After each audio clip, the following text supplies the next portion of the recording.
Minorities are leaving the left.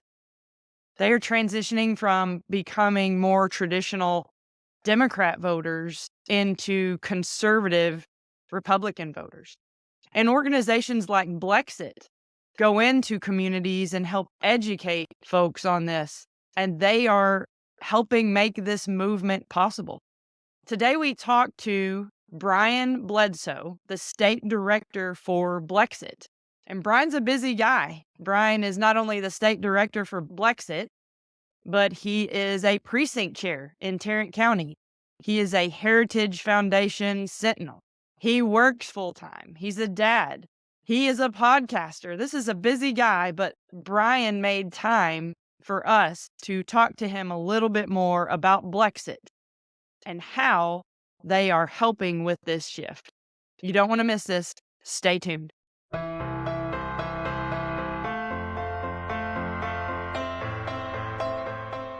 Howdy. My name is Melody Allen. I'm a follower of Christ, native Texan, a wife, Texas Aggie, Bible study leader, Christian conservative political activist, and the host of the Patriots Revival podcast. Here on Patriots Revival, we share the good news of Christ and discuss the current political climate in relationship to truth and God's Word. In doing so, we hope to educate, inspire, and encourage Christian conservatives to make a radical return to God's Word as it relates to politics and every aspect of life. And we hope to get folks involved to help restore God to government. We've got dust on the Bible, so we need a revival. A Patriots Revival.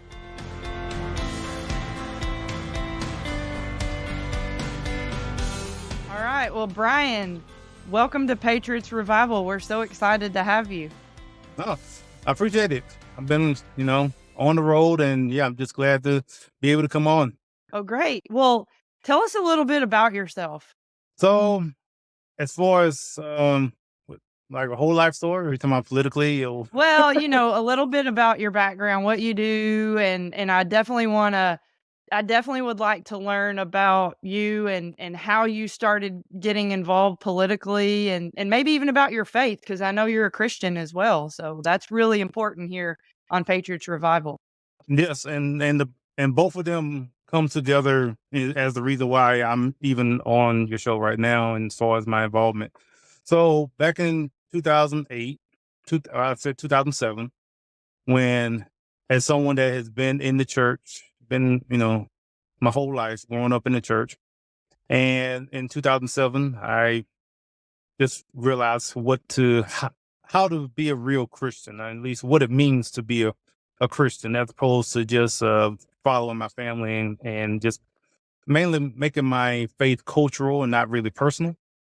Yeah. And all this happened in 2007. And so this is late 2007 going in 2008. And so if anyone, obviously anyone knows, 2008, we had Obama coming in and running against McCain. And so in early 2008, as I say, I didn't want to be one of those people from those man on the street interviews where they asked them about basic questions about government and just had no clue. And I was one of those people at that time. So, and I didn't want to be that person. If someone, the chances of that are slim to none, but I don't know. I was paranoid enough to not want to be that person, to be caught, to be asked like, just something like, who's the president? Because sometimes you see some of those interviews where they don't even know who the president is. But but I didn't want to be that person. So anyway, I decided to do some research, and because I didn't know what liberal, conservative, libertarian, I didn't know what none of those terms meant or anything. Now I did vote Democrat because I just did, because my parents just said go to the booths and vote Democrat. So I really didn't know who I was voting for. It could have been some serial killer for all I know, because as long as they said vote D, I didn't know who they were. So Right. And so I wanted to do the research so I can know who I was going to be voting for in case that unlikely situation happens. And when in doing that research, that's when I just was looking. Because I was going under the impression that I was just going to continue voting the way I was voting, because my parents, in the church. They're Christians, so I didn't think anything was going to change. I thought all that was going to change is that I would be informed as far as why I'm voting for this Democrat. I just thought that's Yeah. what it was going to be. But after the research and listening to different shows, I remember listening to both sides. I remember listening to Rush Limbaugh, Sean Hannity, Andrew Wilkow on the right, and then I was listening to Stephanie Miller, forgot his name, I think Mike Malloy, and some Rachel Maddow. I think she was still alive. Keith Oberman. So yeah, so I was listening to both sides, and so in doing that, I think about a month or so, I noticed I was agreeing a lot more with Rush and Sean on pretty much everything, and wasn't agreeing with anything Oberman and them were talking about. So, and even at that point, I didn't know what that meant, because I still didn't know Mhm. what side they were on. I just knew what I was listening to. I'm like, okay, then like, okay, well, who do they align with? Being Rush and Sean, so they align with Republicans. So that's when like they're like, oh, I'm going to be voting Republican for the first time. And mind you, this is 2008, so and so, I like, well, guess I'll be voting Republican, because I mean, the fact that, unlike most people, most in the black community in particular, the fact of him being black meant nothing to me. I mean, because I was voting on principles, not color. So regardless of his skin color, I wasn't just going to vote for him just because. So after all of that, and so I said about 2 months or so, and so that's when I voted Republican for the first time, and that was the beginning. That was like that was 2008. So fast forward to like 2010. To make a long story longer, is that I went to a Tea Party meeting. I think it was Tea Party Express in Waco. That was my first, I guess, political meeting of sort, rally, and that kind of started from there. And then I kind of got involved with a local Tea Party in Tarrant County, and the rest is pretty much history after that. So, and then I'm here. So. So, how did you get involved with Blexit? And we'll talk a little bit more about the organization in a minute, but I want to know specifically how you got involved with that org. So I've known about Blexit when Candace Owens started it. And so that was in 2018. I was approached in 2020 when they were opening state chapters. And I think this was probably late 2019. And I was asked if I would like to be a part of the chapter. And I was like, sure. Actually, I was approached to be the state director at that time for the start of the chapter. But as a truck driver, if people can't realize, I'm sitting in my truck right now. So, and as a truck driver, the roles and responsibilities at that time, I wouldn't have been effective in that role. And I didn't want to just say yes to a role and can't serve effectively. So I turned that particular role down. And I took another role as an advisor for the chapter at that time. So I've been a part of it since the beginning of it. And as of 2022, yeah, 2022, I think about it for a second, because honestly, me being state director, I thought it would be temporary. So, but it's almost 2 years now. So, Oh, wow. um, and so in 2022 at the state convention, I was announced to be the state director for Blexit, Texas. And so, Nice. so I've been a part of Blexit, Texas since the inception of the state chapter. And like I said, my involvement just basically come from just knowing of the organization from Candace and Brandon. So, tell us a little bit about Blexit for our listeners or viewers who don't know anything at all. Maybe share with us a little bit about the organization and the mission and goals. So Blexit is an organization started by Candace Owens and Brandon Tatum back in 2018. And our mission is wrapped in our four pillars, which is encouraging entrepreneurship, promoting true American history, criminal justice reform, and school choice. And with those four pillars, we try to focus as far as our events to shine a light on those issues and to make, I guess, let people in the black community know that there is a better way. Not, I don't say it's an alternative. It's literally a better way than the destructive policies of progressivism. Okay. So, how do you go about educating folks on these issues?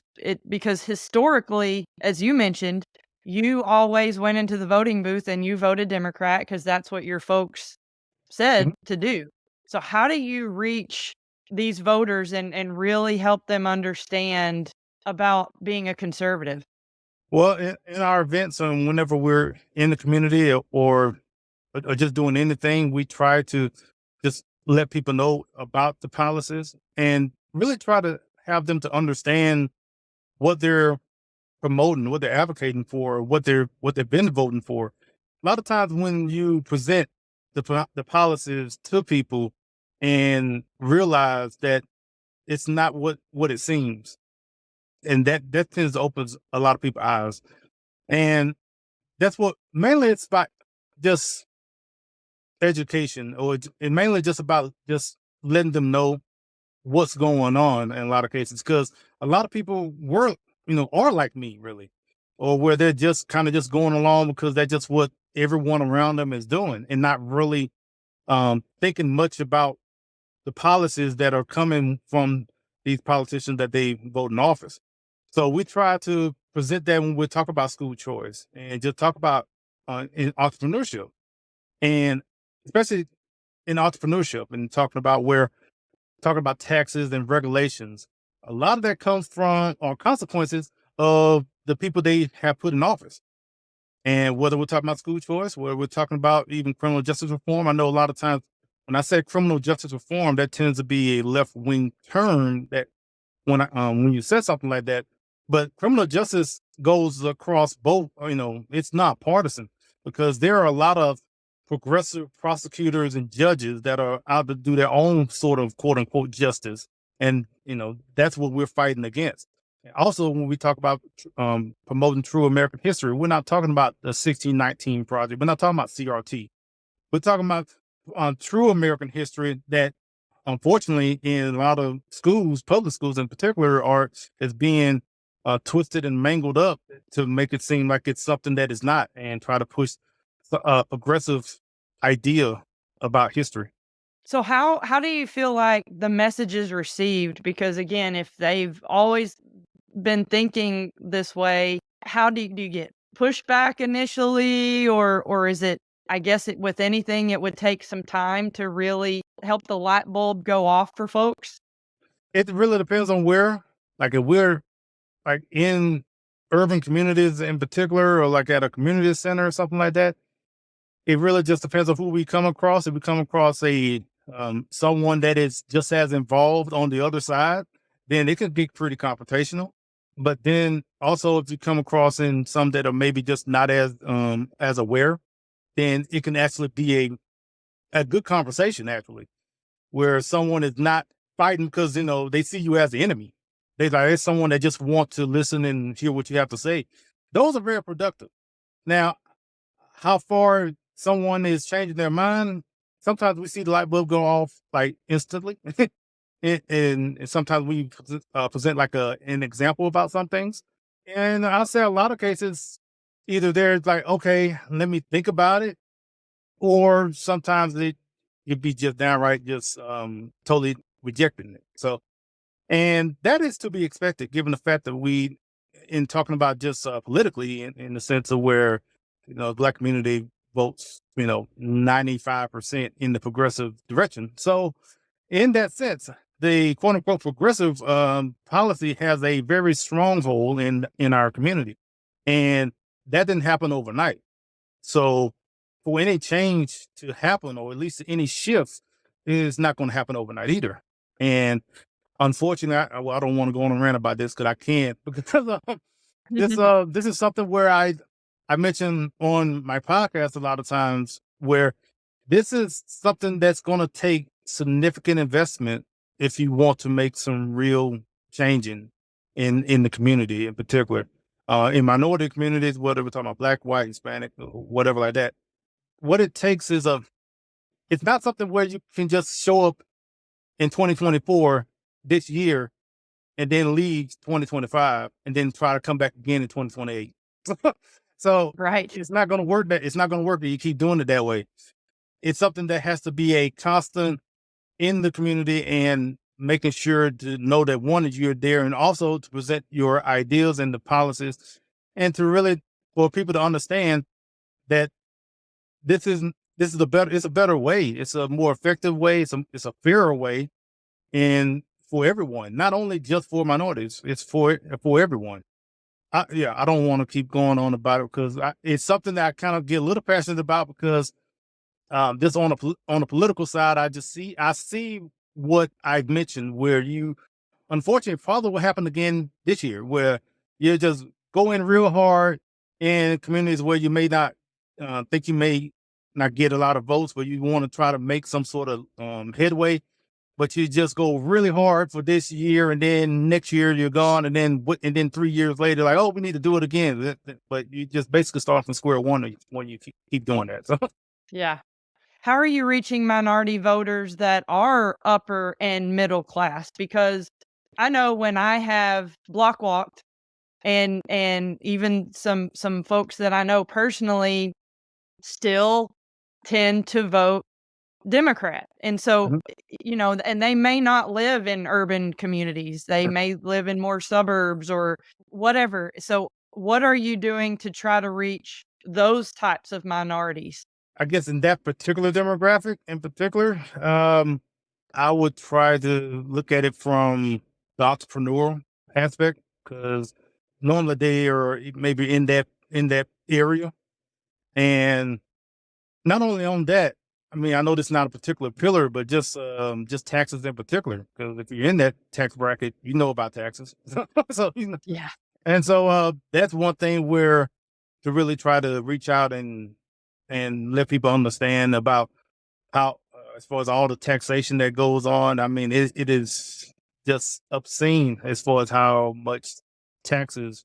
And like I said, the more successful you are, the more taxes they tend to tack the tack on you. So and so that's one way I would try to, I guess, try to reach out and try to connect in that sense.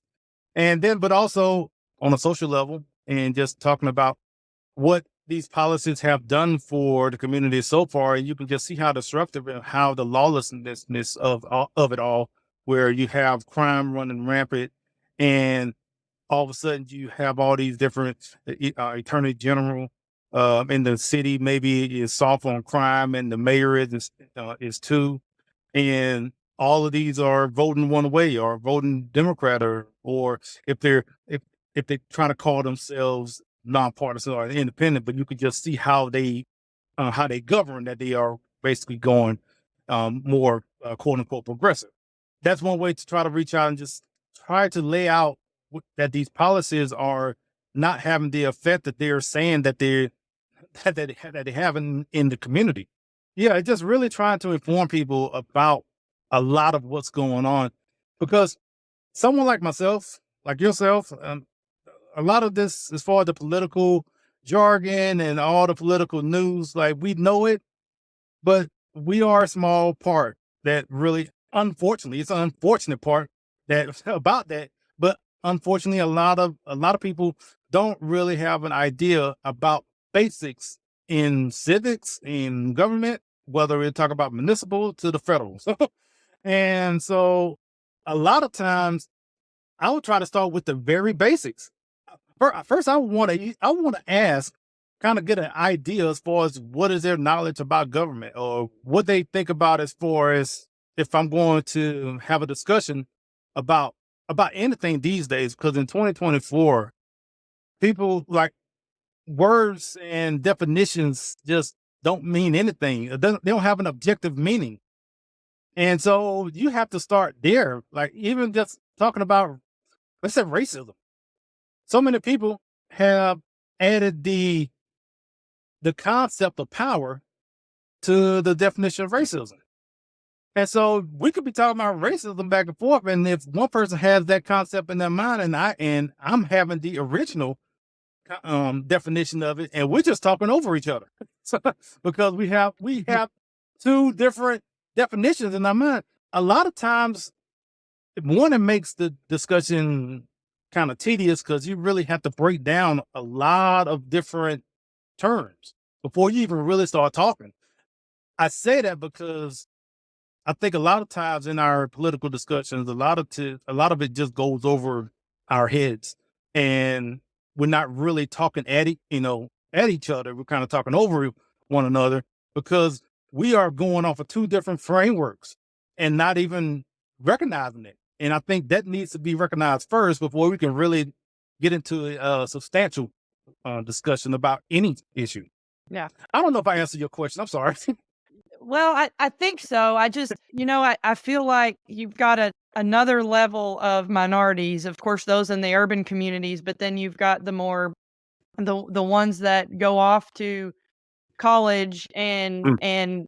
and even though they may have the education and may go and be in the workforce in the corporate world, they they may be a little bit more educated than those in an urban community, and yet they still have that liberal mindset. Or and I'll put it to you this way: a friend of mine said, they don't understand why educated minorities will say, I just don't want, I just don't want a white person to tell me what to do with my body or this and that. It's it's even that mindset. So does that make sense? So it's Well, kind of like how do you break through to folks like that? well, see, that's another thing I was thinking about too. Is what you were mentioning just now, is that even though someone would be educated, then you also is you're fighting against I would say the indoctrination of what they learned. And so Sure. they have got all this information that has been implanted through their college from their professors about how evil white people are. So now you that's a whole nother layer that you have to Yeah. fight through all that what Right. they've been told by their professors about how evil and talking about the history and how so oppressive this country is. And so it's even worse if someone is coming from a college university. And unfortunately it's even worse than that if they're coming from a historically black college or Yeah. university, because it's on another level from what is being taught to black students on those campuses as opposed to your typical college university. So how organizations like Blexit, Brian, go in and I know you focus on urban communities, but how can orgs like Blexit go in and maybe not just at the historically black colleges and universities, but your other state universities where this indoctrination is occurring? I know you are now an organization that is teamed up or part of TPUSA, Mhm. which is awesome, but help us understand how Blexit can go into these other colleges and universities and maybe help stop that indoctrination or educate those folks in the minority community that are attending those types of universities. Yeah, so as you mentioned, with our merger with Turner Point USA, that has helped a lot, especially here in Texas, where we're able to go to different events that are going on from TPUSA, and we're able to go to those events and table and let people know about Blexit. And that's one aspect of it, where their network of chapters across the country at different college universities, and that has been a great benefit to us in the past year. Now, also we also have Blexit students, which are starting chapters in Oh, HBCUs. good. So as of right Okay. now, we have three. Okay. Last time I checked, we have three. So we are going to different HBCUs. We're going to Florida A&M. We go to Tuskegee. We go to Alabama State, all across the country. And so we're trying to set up chapters in those HBCUs in particular to bring the message of Brexit and all what we've been talking about to those campuses. Are there plans to extend Blexit chapters to the universities that are not historically black colleges and universities? I can never remember to say the acronym the Well, exact way, so I just say it. I would say probably not, because if they 9 times out of 10 they already have a TPUSA chapter. Okay, so it's kinda they could Yeah, join through TPUSA, and then yeah, the partnership would yeah, occur there if you're able to attract some minority students through TPUSA then. yeah. So we table at all all the colleges. Okay, So good, we good, table at UT Austin. We table at UT Arlington. So we table at everywhere there's a TPUSA chapter. good. Okay, But as Blexit in particular, we try to focus on historically Black colleges to have a chapter, and because we sure. also look to have events there as well soon. We haven't had like a full, I guess, rally.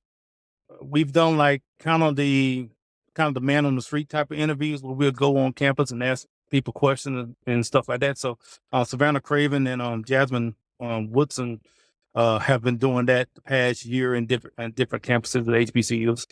We are present at the other campuses, Good. probably pretty much more so because we tend to be at the events, and then we also be at the tables too if we Okay, can. good. So yeah. Okay. So how do you get folks involved in the campaign process, the election process? How are you going about that?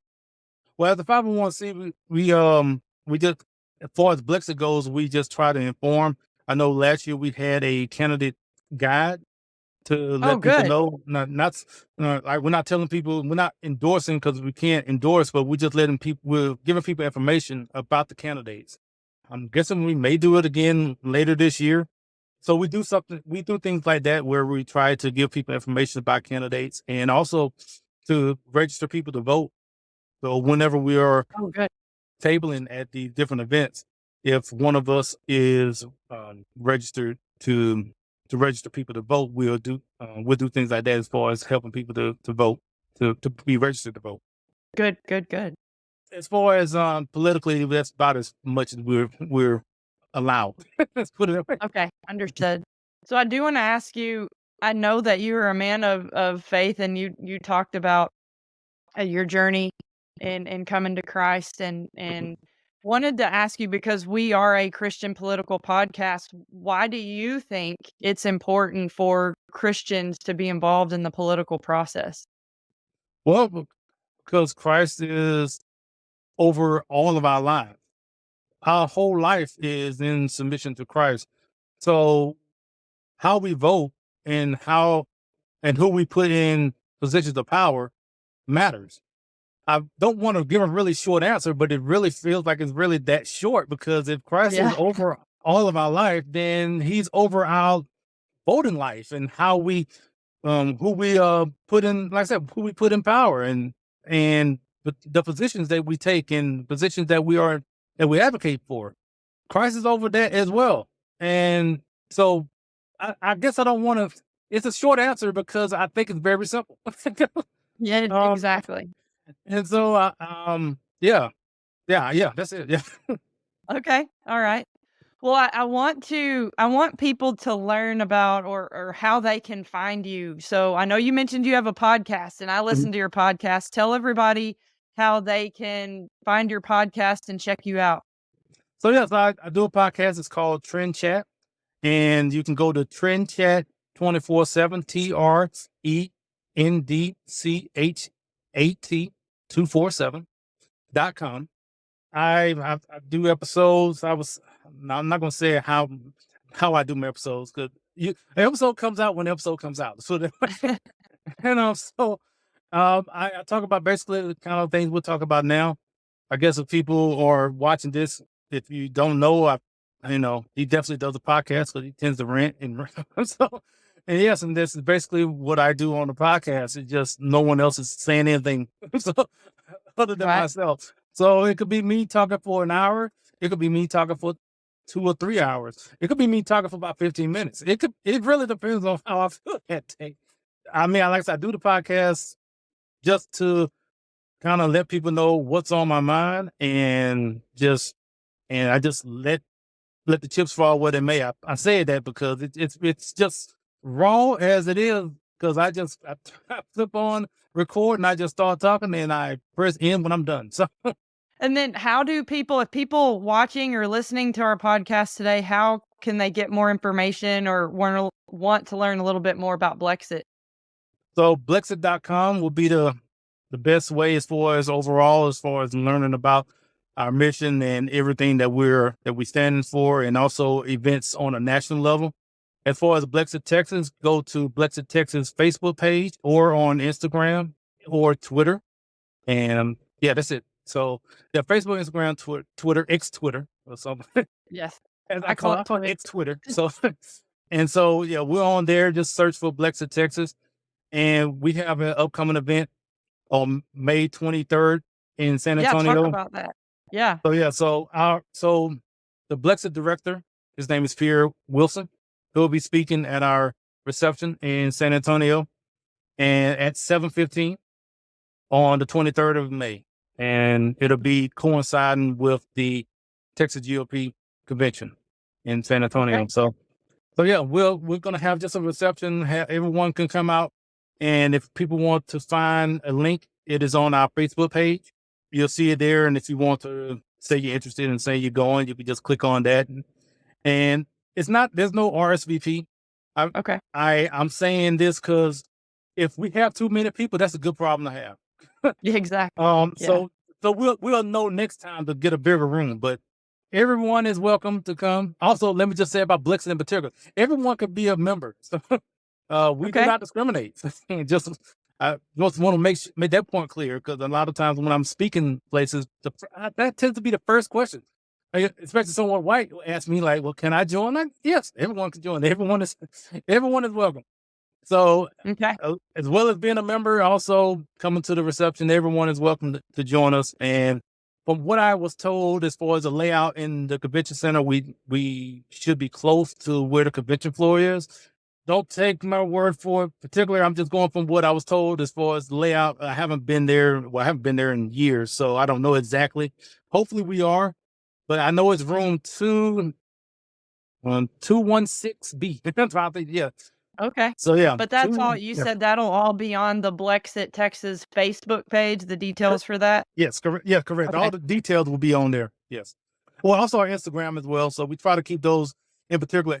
On the X, we're not on it as much, but yes, we definitely try to keep things updated on Facebook and Instagram.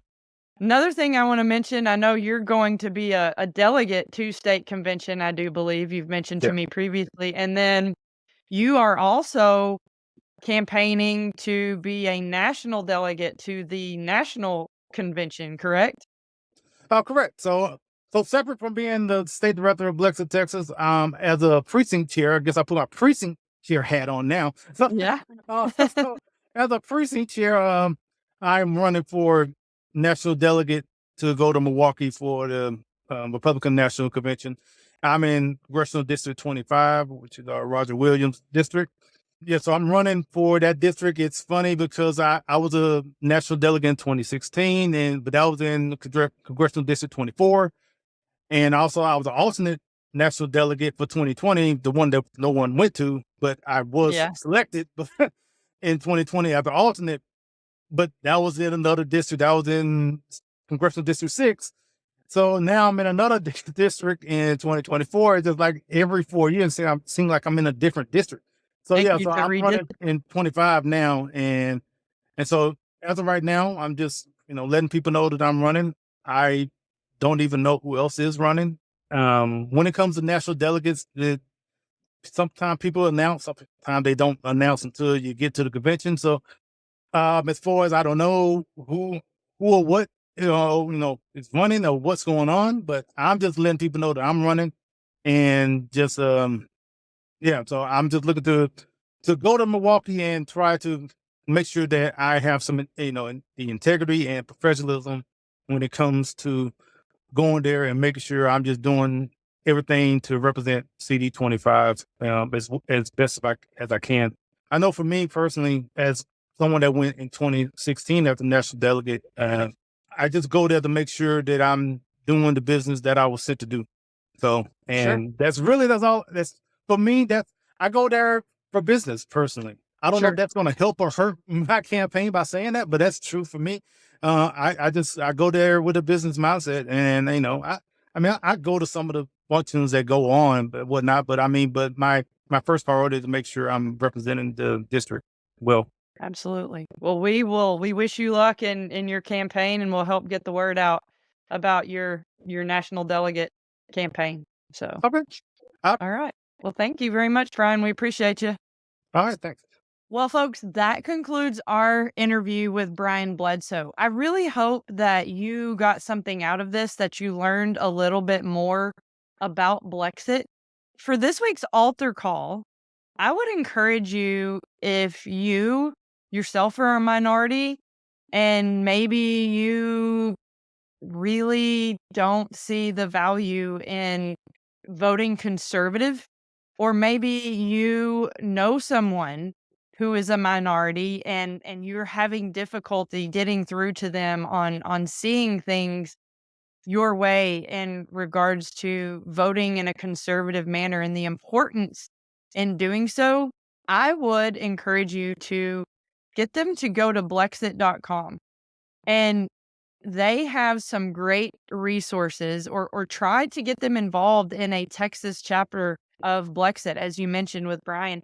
They have some courses. For instance, I'm on their website now, and I am seeing how they offer Why Marriage Matters courses. They have a course called Black Fathers Matter, and how they focus on fathers needing to be present in lives. And we know this is important. This is God's word says that the father and the husband should be the head of the household and really set that example for their family. As you heard Brian mention, they're definitely about school choice. And they have courses on financial literacy and voting rights. So for the altar call, check into Blexit a little bit more and maybe recommend it to some of your minority friends, and try to get them to, if you're having trouble getting that message through when you're trying to talk to them about candidates, and trying to talk to them about the rights, and informing them that the Republican Party is truly about faith, family, and freedom, and financial independence, and very little regulations. And use this time to encourage your minority friends or family members, or yourself, to get more educated on Blexit. And as always, we end each and every episode of Patriots Revival with Psalm 119:25 that says, "Revive me by your word. Though I lie in the dust, revive me by your word." Dust off that Bible, because, folks, we need a revival. Our nation needs a revival. There's so much divisiveness going on. Let's return God to government. Bye. Thank you so much for listening to today's episode. If you enjoyed the show, please follow us and tell others. If today's show revived your faith and your inner patriot, join the Patriots Revival Facebook group by going to facebook.com/groups/Patriots Revival for resources on how to get involved in being salt and light in a world of darkness. Are you local to the Ellis County, Texas area? If so, check out the Patriots Revival podcast, The Local Show, for info on local issues, candidates and elections, a calendar of events of conservative organizations in the area, and ways for you to get involved. Finally, if you would like to contribute to the production costs of the Patriots Revival podcast, you can do so through Zelle by inputting info@patriotsrevival.com as the recipient.